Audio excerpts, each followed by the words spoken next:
Hey, just a quick reminder, if you have not subscribed to my YouTube page, be sure to take the time to subscribe. Click that subscribe button and make sure your notifications are on so that as we drop new content, you'll be the first notified. In today's video, I want to talk to you about your first 3 steps to investing. All right, now, whether you are a W-2 employee, a 1099 independent contractor, or a full-time entrepreneur, in or out of real estate at this current time, becoming a real estate investor is a process. And there are so many moving parts. There's so many nuances and niches that you have to dial in on. But the basic steps are the steps, and you can't get around them, okay? And I wanted to just extract the 3 most important steps that I know you should be taking as a real estate investor. And as you take these 3 steps, you're able to pull in some of the other nuances and details as you continue to go through the process. So we're talking about your first 3 steps to investing. Step number 1 is your investor avatar. What that means is you've got to identify with who you are as an investor. What kind of investor do you want to be? What roles in an investment deal do you want to play?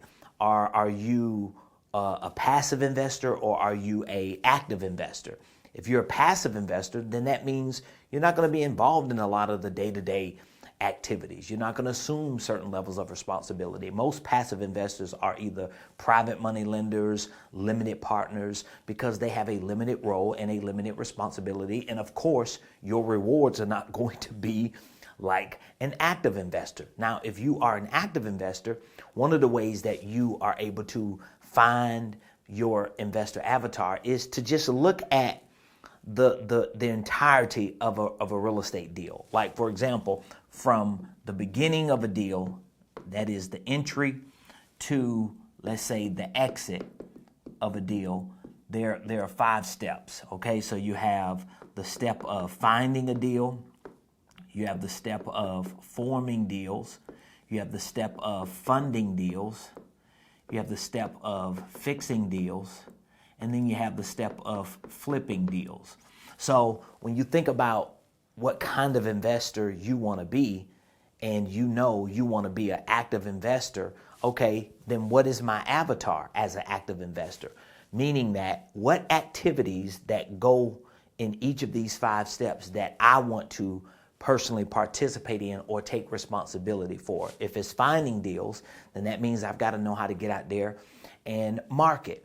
I need to get familiar with cold calling. I've got to familiarize myself with platforms and CRMs. If it's forming deals, then forming deals is going to require underwriting. It's going to require raising capital, knowing how to give presentations and communicate with people. If it's funding deals, that means I've got to know how to get funding. I've got to work with lenders, private money lenders, hard money lenders, conventional lenders. I've got to know how to pool financial resources together. If it's fixing deals, that means I've got to be familiar with contractors and permits.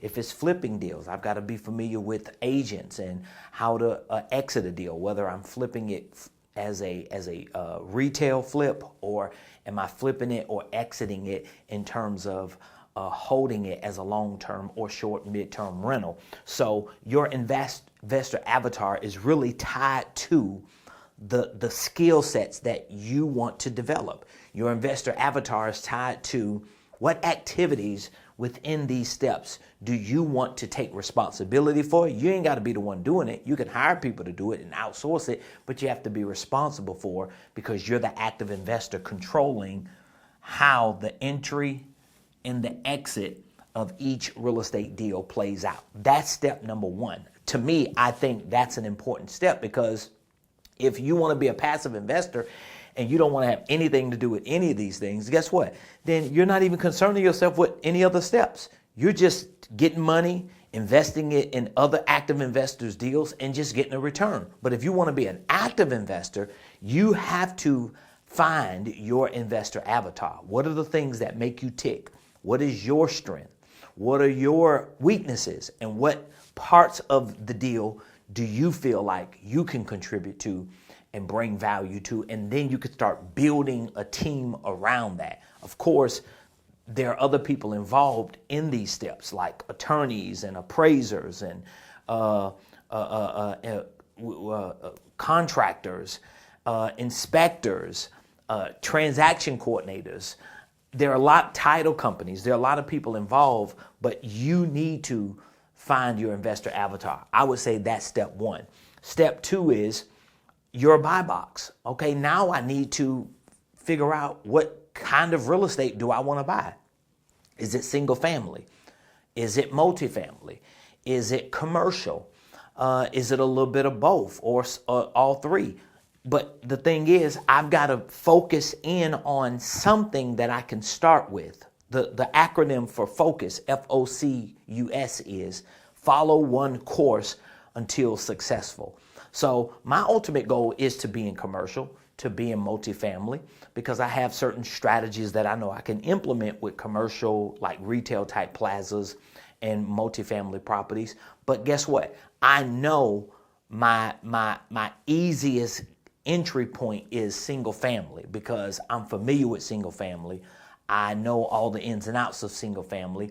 So that means I'm going to focus. I'm going to follow one course until I'm successful. I'm going to do enough single family deals until I'm able to start flexing and parlaying into other things. So you've got to decide what your buy box is. So if someone asks me, Ramone, what is your buy box? My buy box is I'm looking primarily for distressed properties like pre-foreclosures or properties that have other types of distress.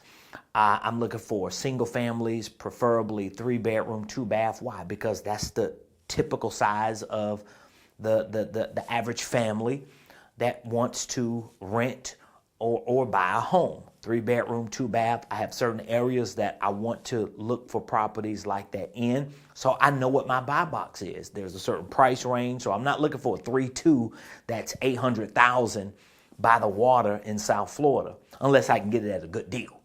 Otherwise, if I'm here in Metro Atlanta where I live, I'm looking for a 3-bedroom, 2-bath. The median price for a 3-bedroom, 2-bath in today's world, it may be $300 to $350 in a lot of solid areas. But if I can get it for $200 to $250, I know I have a spread to fix it, to flip it, or to do other things with it that can fit my buy box. So your buy box is your investment criteria. What type of real estate you want to invest in, what areas you want to invest in it, and what can you dial in on as a niche to get extremely good at and focus on and follow that course until you see success. And then step 3 is your lead generation.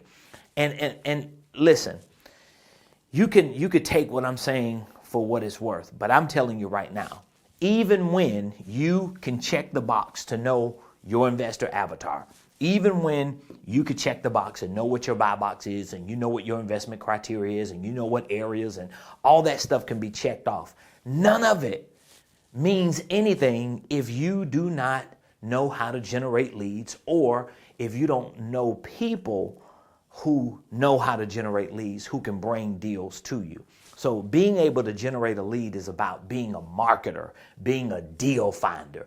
Everything before this, which we're talking about these two, and everything after this, the contracts, the due diligence, the title searches, all the things that you have to do to get done to close the deal, none of these things before or after mean anything if you can't generate a lead.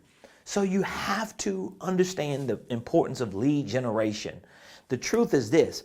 I talk to some real estate investors or want to be real estate investors, and I tell them, listen, don't even focus on who you want to be and what you want to be. You might not even know that. You might not even know if you want to be passive or active. Don't even focus on buy box. You don't know if you want a 3-bedroom or a 7-bedroom. Okay, forget that. What you need to focus on is finding a deal. Lead generation is about finding deals. And when you find a deal, you could get a simple contract in your state, in your area. Hopefully it's a vetted contract from an attorney. And you can use that contract If you're not familiar with underwriting deals to determine a dollar amount, you bring someone in who is experienced so that you can lock that deal up with a contract, whether it's a physical contract or a digital contract. Lock it up with a contract and then let someone experienced come in and help you with the due diligence to get it across the finish line. But for me, if I'm talking to you and you're just getting started, W-2, 1099, or you have a legitimate business making money, and you're like, hey, I want to get into real estate investing, I would say these would be the first 3 steps to investing. Familiarizing yourself with your investor avatar, what type of investor you are, what kind of role you want to play in an investment deal, what your buy box is, what are the types of properties you want to buy so that you're not wasting your time and other people's time, and your lead generation. How are you going to generate leads?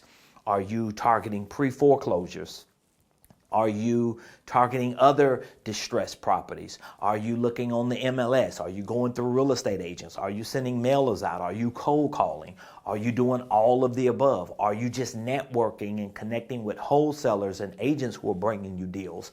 Whatever it is, everything is going to hang on the hinges of your lead generation.